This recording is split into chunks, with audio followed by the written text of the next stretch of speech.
And I hope everybody had a nice Christmas holiday as well too. Just prior to the Christmas holiday, we had a couple different things happen in the district. We had a family that lost a fire, that lost everything in a fire right kind of the week before Christmas. I was really proud about how my staff and then also the community itself, after we put out the All Points Bulletin on Facebook, rallied for that family as well too. We had lots of donations coming in, whether that was clothes, furniture, and cash too. So or gift cards. So really proud of my staff that handled that as well. And then also, we had, and something we can kind of talk about a little bit later as well too, is we had a couple Sundays ago, pretty eventful weather with particularly high winds. We flooded Station 2. Luckily, we were able to minimize the damage there by some quick thinking, but there is some kind of long-term discussions to be had about equipment we need to be able to handle these, because I don't believe that's a one-off. As we know, tomorrow we've got another storm. While it looks like we may dodge some of the flooding, although there in the morning there is some talk about some flooding in the morning. We do have a plan in place for tomorrow during the storm. We've got chainsaws ready because I think it's going to be more of a wind event than anything, but we have a plan in place for tomorrow's storm. We'll have a partial activation of our MEAC. So myself, the deputy chief and assistant chief will be here to help out where needed tomorrow for the storm as well too. So hopefully it's nothing, but I'm really concerned about the wind as well too. So I did want to real quick identify Ms. Durham here is appointed as the new Wadmalaw commissioner as well too. So welcome. We'll who knows when the governor's office will get that through. Sometimes it takes 30 days, sometimes it takes 120 days. So it's that, but welcome to the commission meeting. So the other elected commissioner was Jackie Stanley, who recently retired also from there. So I don't know if he needs an introduction or not, but so hopefully he comes in with a beard. Anyway, okay, things going on. St. John's Fire District. I am meeting with all of the employees over the next month, all ranks. We've started with firefighters and engineers today in our meeting as kind of a town hall approach to just, we gave them a questionnaire to fill out on all different aspects of the department to see how they felt about different things. And there's a lot of positive. There's also some negative as well too. And it's important for us to listen to them. And then as a command staff and as an administration, listen to those, take their feedback and make improvements for the future as well too. So that's happening over the course of the next month. A couple other things we threw in there as well too. The Fair Labor Standards Act, which is the law on how they get paid. There seems to be a lot of, why was my paycheck this and not this? And so we had to explain that. We've done some coaching as far in these sessions as well too. And then with them too, some of the stuff they like as well as talking about the future.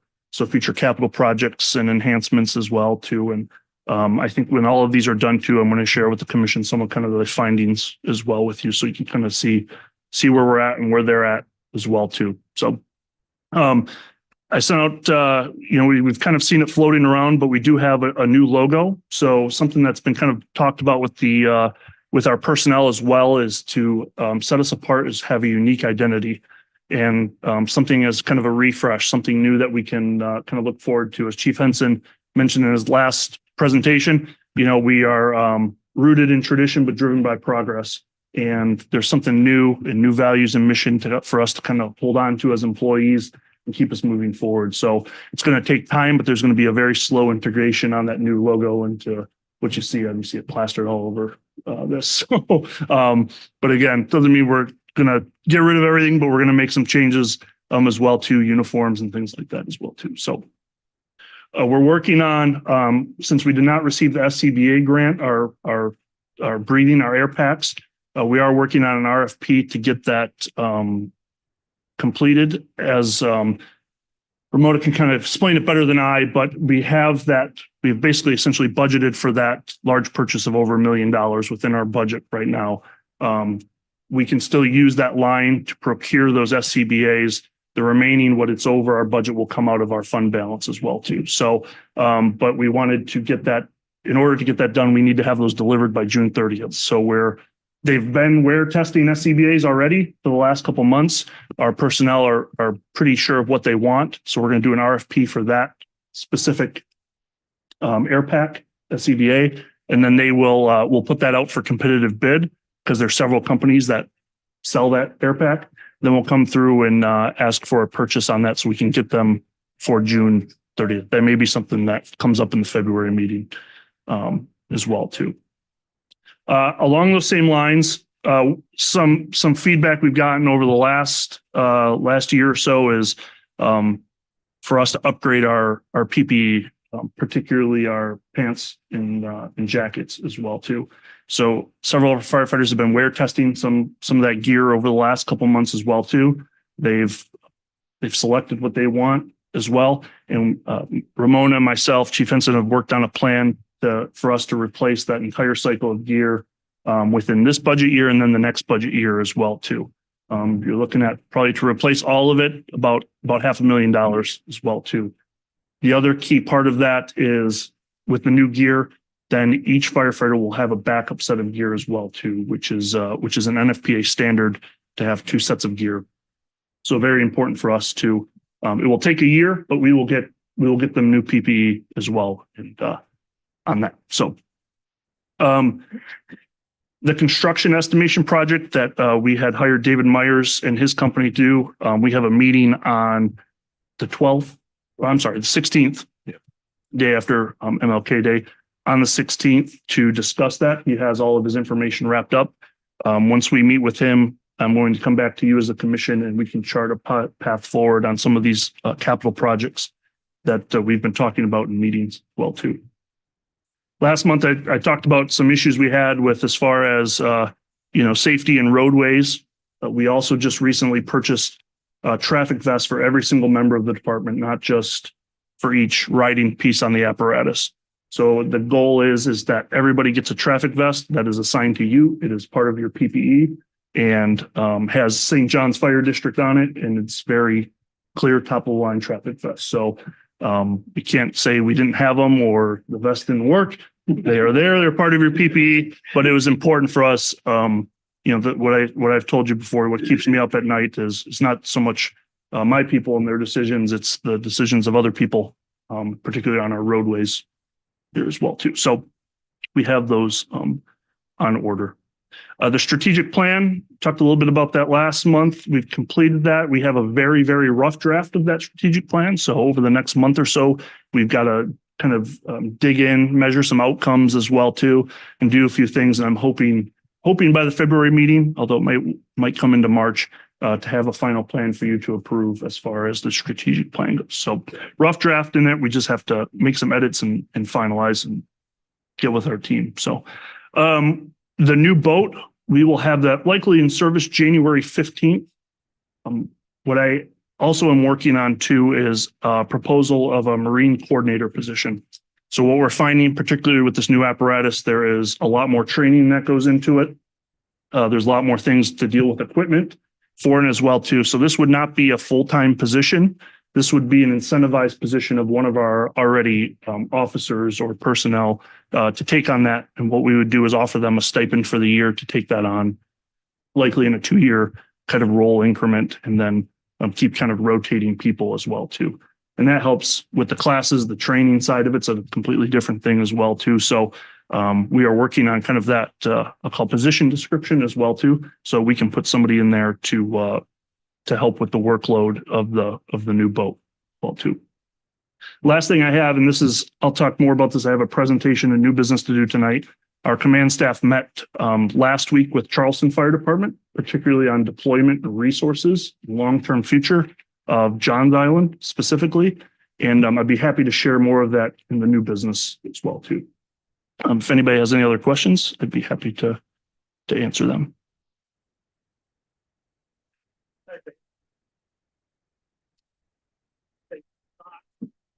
The goal right now is Scott. We're going to stay with Scott. Yeah. We war test some MSA, war test, geez. We tested some MSAs as well too. Our partners are all on Scott. It's the, personal preference too. I kind of like the MSA, but if that's, everybody's a little different, but if they work, and they're new. And we've budgeted too for, more packs if we were to do something like our own fire academy and just extras to have as well too. So all of those, we put that in. I think there's something over like 20 some more over what our actual riding positions on the apparatus are as well. So. Yeah, and with the new maintenance building too, we will have a PPE room and SCBA, particularly with the Scots. We're going to train our people to fix them and keep a stock of parts in stock as well too. Instead of having right now one breaks and the tech comes from another company, we pay for them to fix it when we can train our people to do it ourselves. AJ told me that I can fix them for you. Yeah, come on. Yeah, come on. I don't have the pieces, parts for them, but yeah, you know. Well, does need some sort of certification that if we did. It is. So Scott and MSC, they put on classes that are, you go to their facility, get certified to work on them. Yep. It's a fairly laborious, yep.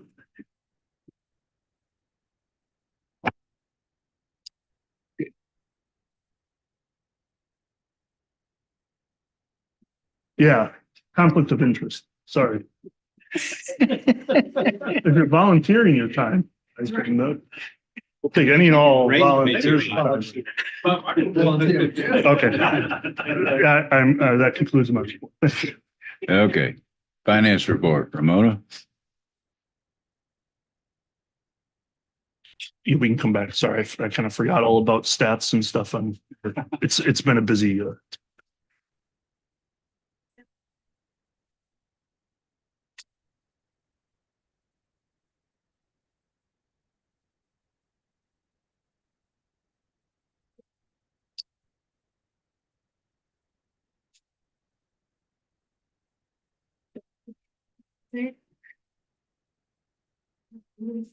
Here. Operating balance, 6.5 million. And the elder was roughly $12,000. Collectively, our bond bank balances are 4.1 million. We did get November collections for the month of December for roughly $2 million. Other than that, I have listed the non-standard overtime for December. However, Danielle and I are going through that with the mid-year and we're doing some adjustments and I'll update. If there aren't any questions, I just have some things to make you aware of. See, the budget for people in County.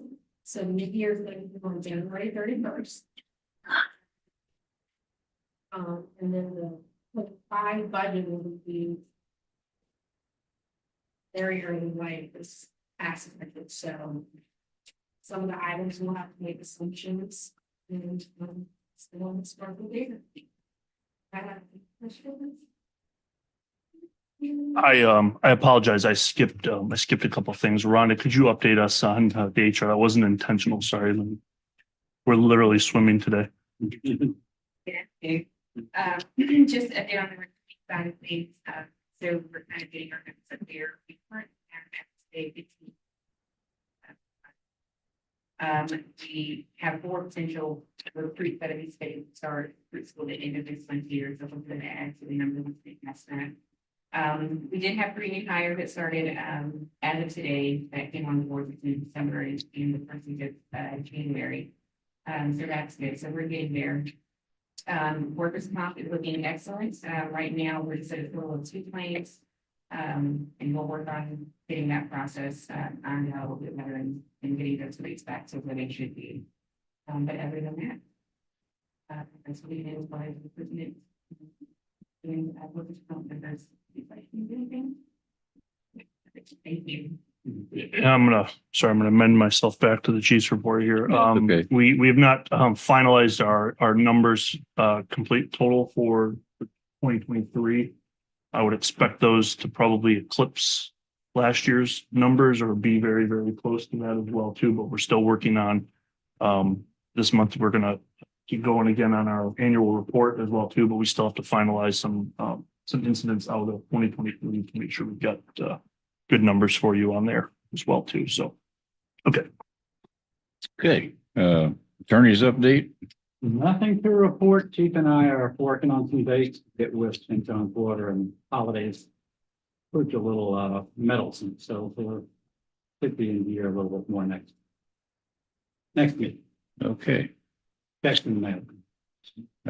any unfinished, any unfinished or old business to discuss?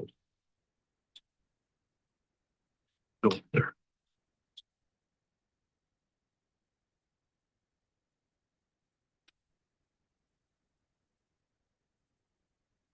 Any new business? I have an item on here, a discussion on apparatus deployment.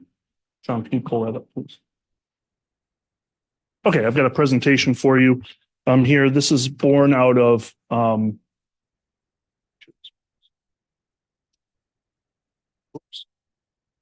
okay, this is born out of a conversation we had and what has happened with our response partner, Charleston Fire Department on Johns Island as well too.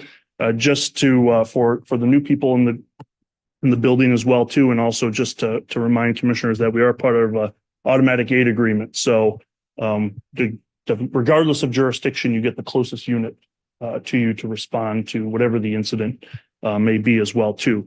But what's important is some moves that Charleston has made lately on Johns Island, how that impacts St. John's Fire District. Again, my number one concern is not, I want this to sound terrible to citizens of Johns Island that are not in our district, but the main thing for us is to focus on as our response area and deployment area as well too. Okay. So with that, so Charleston Fire Department on January 6th, they put a ladder in service on Johns Island at the Bohicket station right next to the Taco Bell as well too.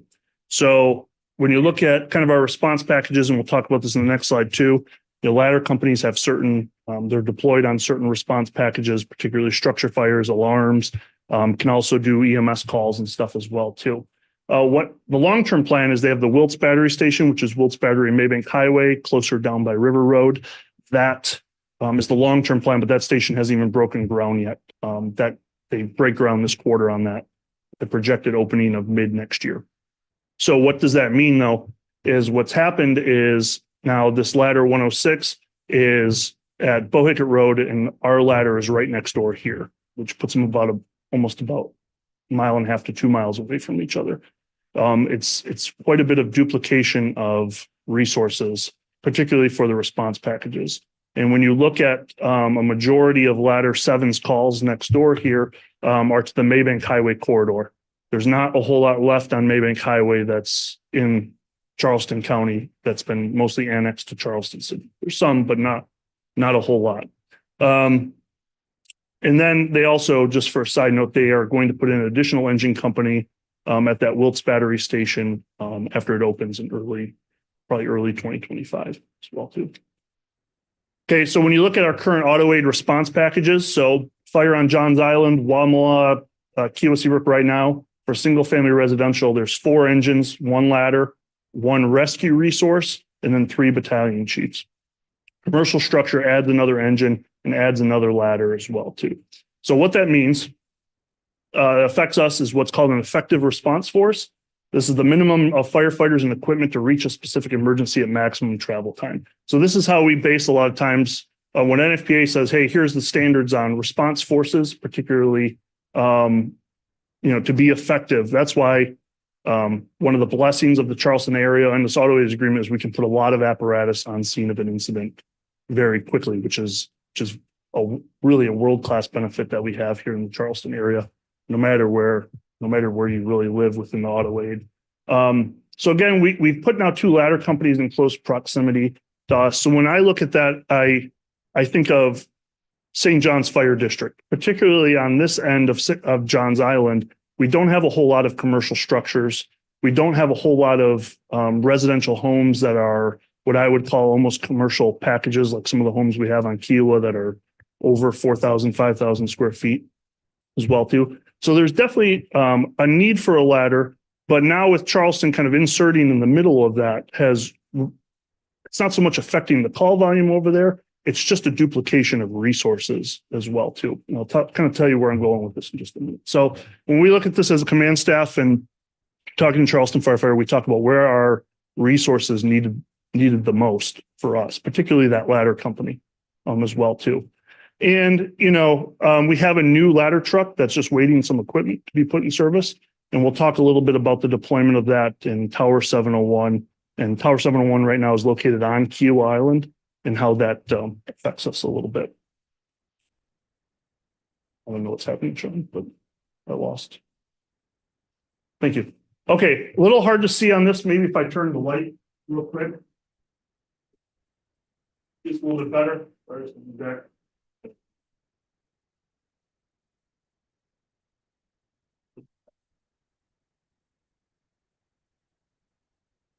Okay. So this is right now our ladder coverage current. Okay, so as you can see, SJF7 is station 7 next to us. And City Fire 17 is right here. This is Johns Island as a whole. And then we've got the tower that's on Kiowa Island here. Okay. One error that's in this, and our GIS, we couldn't figure out why it does this. So if you're in green, I know the greens are a little hard to see. If you're kind of in that, not that, this green color opposed to that, is less than a six minute travel time. And then it keeps going up. With blue is 8, kind of that lime green color, 10, 12, and then the red is 15. For some reason, this red area by St. John 7 should actually be blue. The street itself shows blue. Somebody can fix that.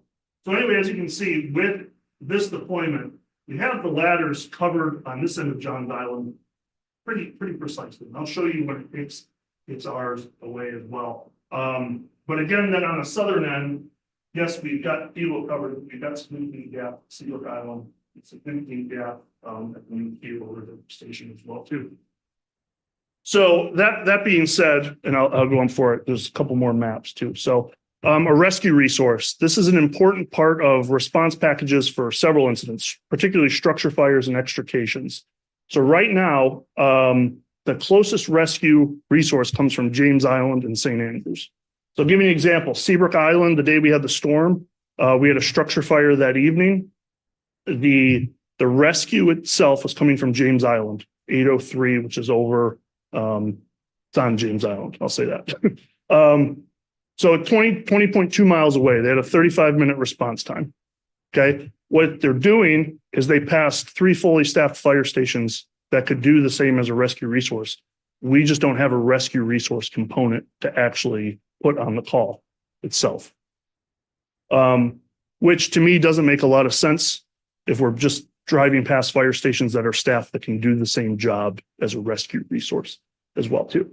So again, we have that heavy rescue on order, but that doesn't come till the end of 2025 as well too. We'll talk about staffing as well. So this is what that map kind of looks like though. Even if you take station 7 away, you can see the blue finally filled in on this one. We have still City 17 has a significant area that they are covering still with their ladder coverage within our time limits and within our effective response package. Again, that's a majority of Maybank Highway, because even if you get in some of these areas, south end of Johns Island, you see some red and kind of that slime colored green. Well, a lot of that's just farmland and wooded areas as well too. You'll see some of the blue out by the airport as well too, because they can cut across Edenvale Road to get there as well too. But this helps, with them putting this truck here, and let's say we took our ladder away, Johns Island on this end still has a good coverage from a first due ladder company. Well, so the short-term potential on that is a plan we're considering, is that we would be, and this is short-term and a long-term. The short-term is that this new ladder 702 that we have would actually replace the tower on Kiowa Island. The tower is not an effective apparatus for Kiowa Island.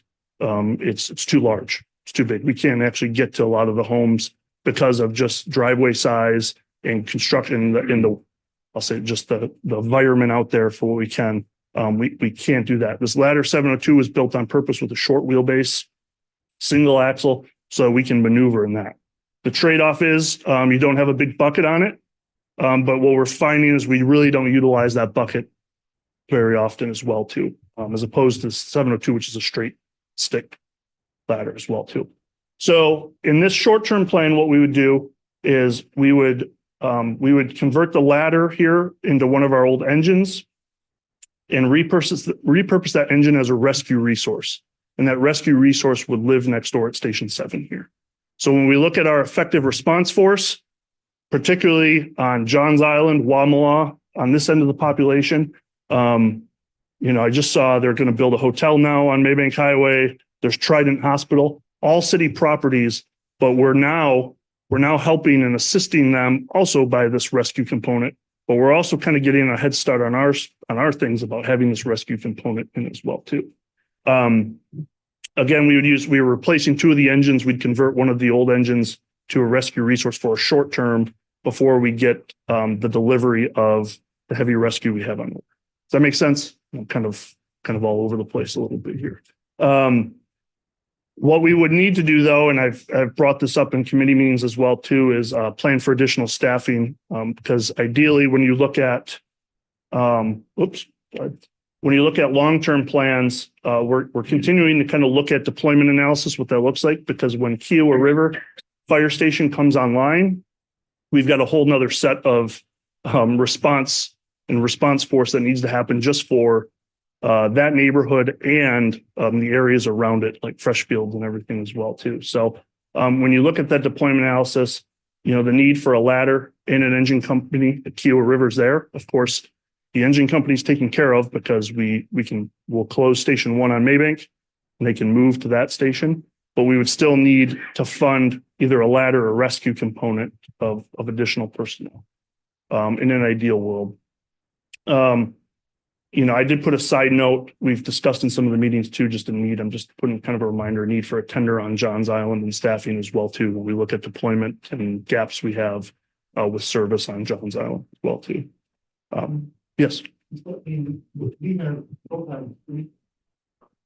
We would still have 2. So we would have in a long-term plan when Kiowa River gets built, we would have a ladder at Kiowa River and we would still have a ladder on Kiowa Island at Station 4. In the short term, it becomes a rescue resource.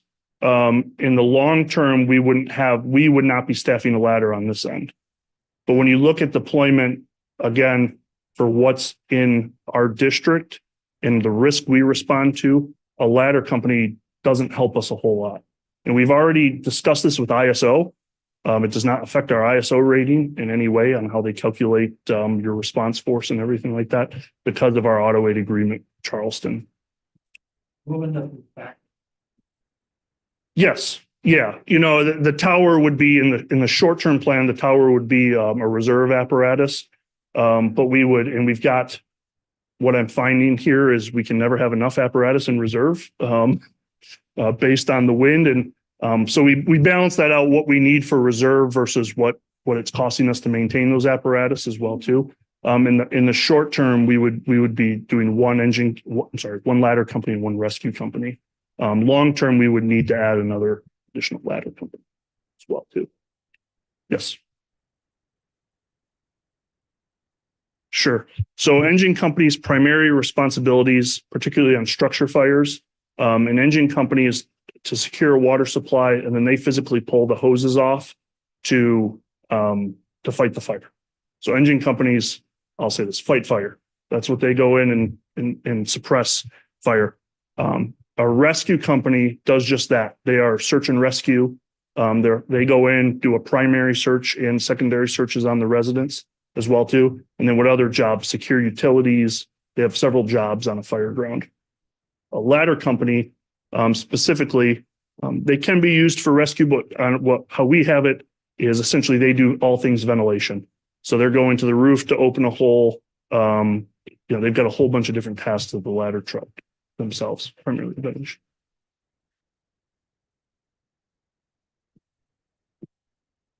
Yes, they will need some different equipment. So particularly like on our extrication packages, right? Like right now, if an entrapment package goes out, so let's say people were trapped in their vehicle, on that first 2 packages, our engine companies, but we do not equip our engine companies with the equipment to do extrication. Ladder companies do. So like we bought the 2 sets of extrication equipment last year. Those are on the ladder companies. The rescue companies also have additional, they have the same equipment and more to be able to handle these extrications as well. So the goal with this new heavy rescue is really it's a extrication. We will have that thing fully equipped to handle anything extrication wise that there could be as well. But the rescue, but again, any of these resources can get dispatched to medical calls just based on where they're at as well too. So that's, you know. Yeah, that engine, we'll be able to add, you know, we'll have to play with it a little bit, but we can add equipment to it as well to it. And really adding that equipment is not an exorbitant cost. I don't have an exact number for you, but it wouldn't be much for us to add. James Island, if you look at their rescue, it's got a pump on it. It looks like an engine, but they just have other equipment on it that makes it a rescue. You wouldn't really notice the difference looking at it. They just do different things within our response packages. So, yeah.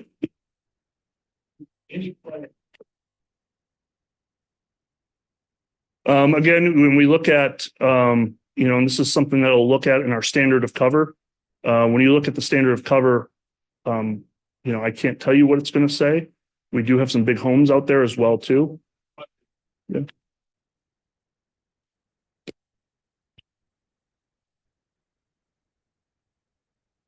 Yeah. And that's something when we do the standard of cover, will kind of show us those risks as well, too. And we can weigh that decision wise of where we're long-term putting apparatus as well, too. So, the last point, I'll come back to this map when we talk about kind of the southern end of our district. This map is now has the Wilts Battery Station on the far right, upper right-hand corner of Johns Island, what I'll call St. John's Station 8, which is Kiowa River, and then our Station 4 as well, too. And you can see, particularly with that Kiowa River, where that ladder company for travel times really brings it down. And, you know, our built environment at Kiowa River, considering there's now a hotel about to open, and in the homes that we have out there as well, too, you know, we'll need to effectively kind of cover that as a resource as well, too. So.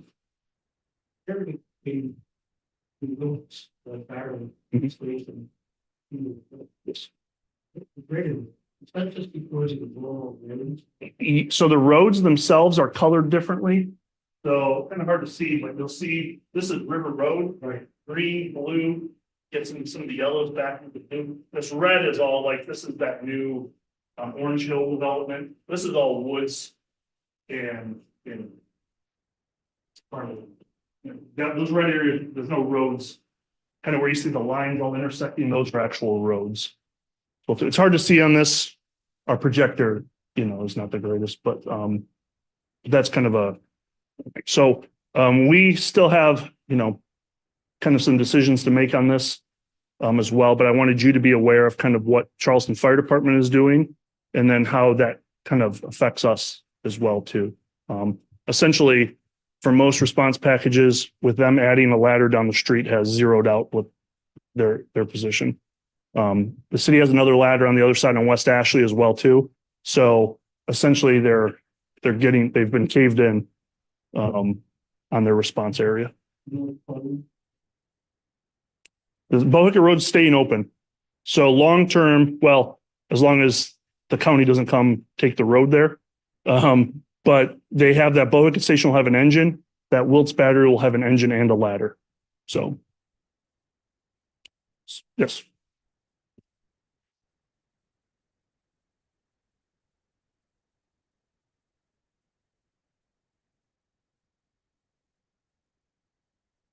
A tender wood, yes. Yeah, we'll get credit for more additional water.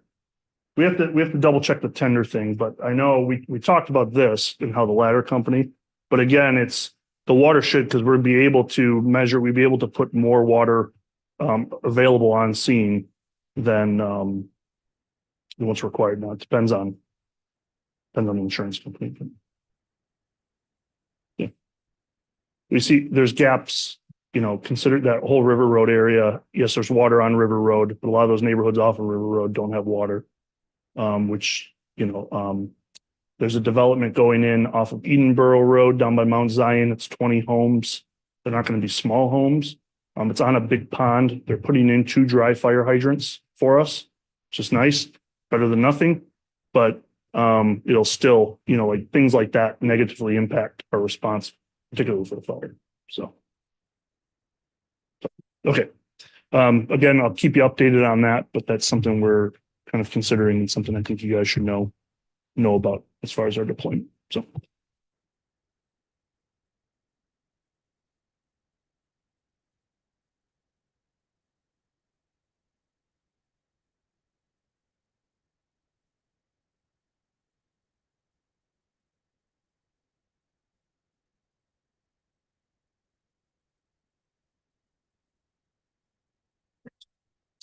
Okay, any more questions for the chief on that presentation? Thank you, chief. Committee reports, building committee, we had a meeting just this past Friday, January 5th.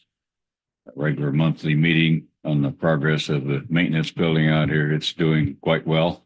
The driver's training pad is now poured, complete. It's 715 cubic yards of concrete, which is about 70 truckloads. I went there today. It's beautiful. Yeah. Yeah. And the rest of that big, I was skeptical because of the price tag of this as well too. But then I see kind of what I'll call some of the luxuries we have at this new, which will help. It's far more than a maintenance building there. That back storage building's a wonderful thing, and that pad's actually very, very helpful for a lot of things. So yeah. I'm very pleased with the way it looks. Say that. Sort of judgment to how it works. Yeah. Front building is coming along nicely. The overhead doors are installed. Brick on the outside is in progress. HVAC starts next week. That's all I have on the building committee. Any questions? Sure.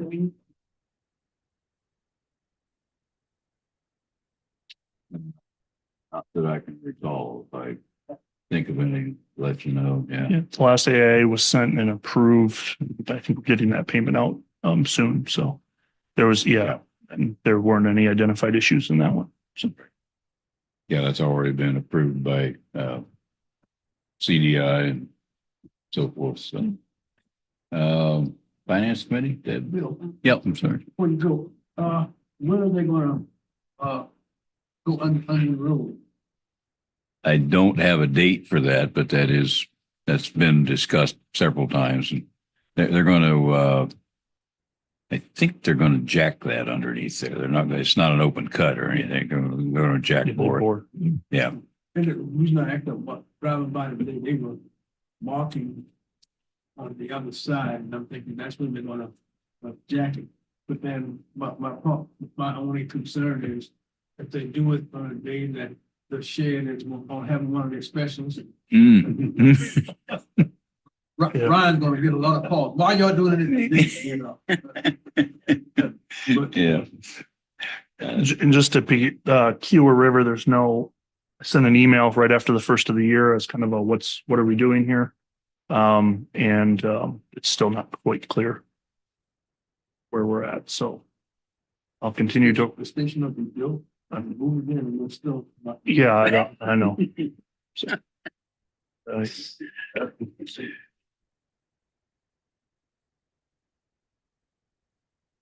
I mean, I think that we can have that kind of discussion, but it's, yeah.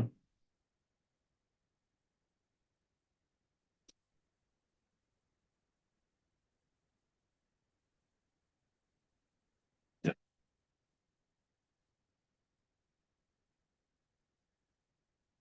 Yeah, my email Monday, or I forget what day it was, not Monday, it was last week. It was just kind of like, we need to, like, we're already behind. That's why I started this in May of 2022, and it's, yeah. Sure.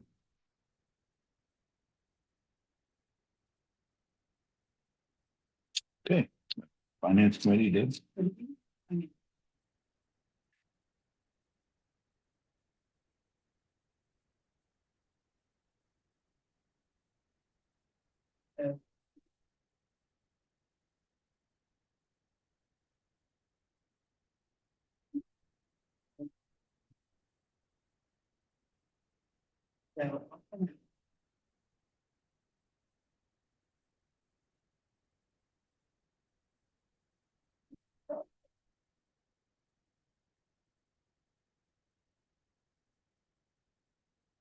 Okay. Yeah, one more, can you do the meeting? I guess, earlier, so in case this taken will be in order to make changes. Or. I've done, okay.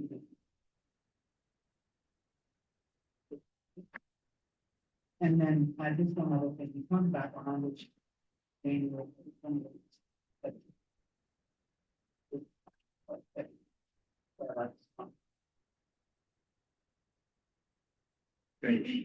Any other questions? Finance? Human resources, Steve? Okay, strategic planning, Eric? We did that. Okay. Public or firefighter comments? Yeah, commissioner comments. I think I need to start on the left down here this time. I'd like to take the time to thank our two commissioners, Mr. Stone, Chairman and board. Also, like to thank our many personnel on the big job they have done in the past year, and hopefully we can see it and have a good year this upcoming year. To all the members. Even though I'm trying to run off the weeks before, I appreciate you. And everyone can see. Okay, Brooks? I, heartily concur, with I. You know, tough year this year is going to go. Okay, Bob? I second the comments from my, colleagues. Leroy?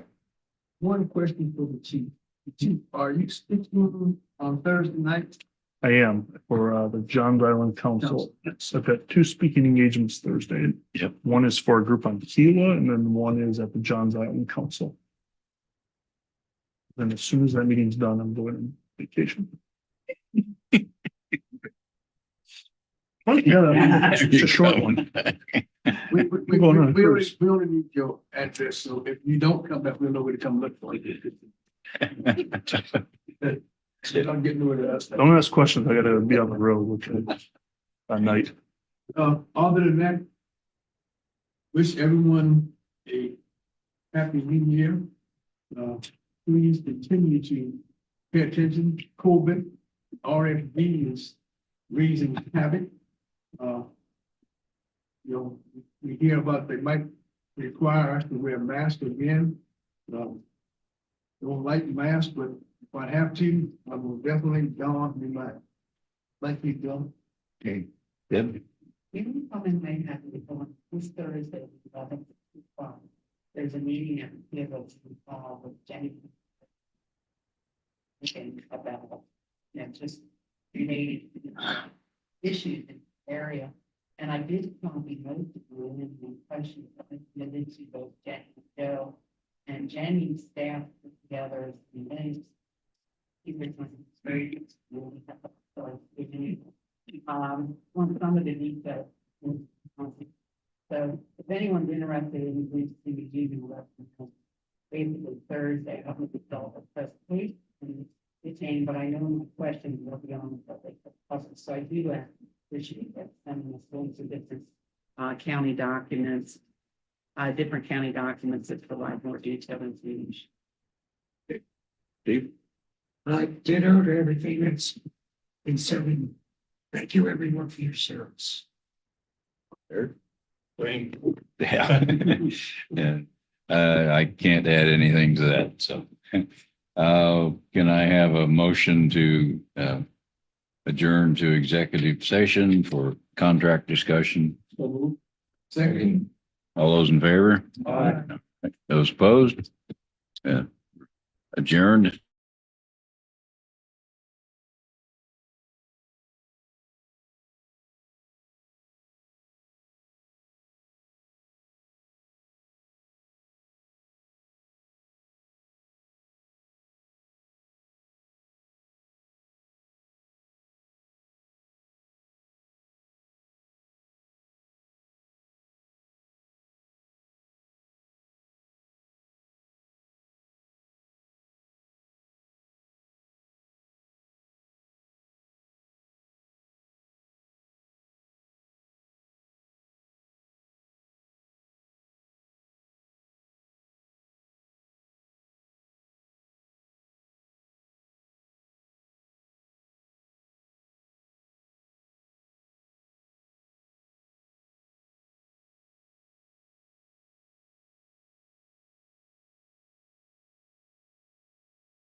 Okay, St. John's Fire Commission is back in regular session.